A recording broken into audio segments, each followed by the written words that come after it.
7 تقویم برتر تاریخ جهان. شماره 7 تقویم قمری عرب ها در سال 10 تا 12 روز خطا داره و برای عبادت ساخته شده نه زندگی.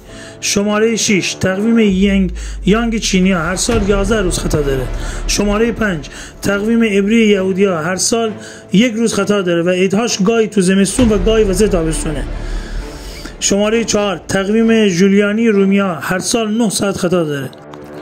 شماره 3 تقویم میلادی مسیحا تقویم رسمی دنیا در هر سال 4 تا 6 ساعت خطا داره. شماره 2 تقویم ویکرامی هندیا چیز حدود 5 دقیقه در سال خطا داره و بر فراز تمام علوم تقویم نویسی که از پیچیده‌ترین شاخه‌های نجوم کاربردی و ریاضیات و زمانسنجی تقویم خورشیدی ایران ساخته نابغه‌ای به نام عمر خیام شروعش دقیقاً لحظه اعتدال بهار و در هر 10,000 سال فقط 1 ثانیه خطا میکنه.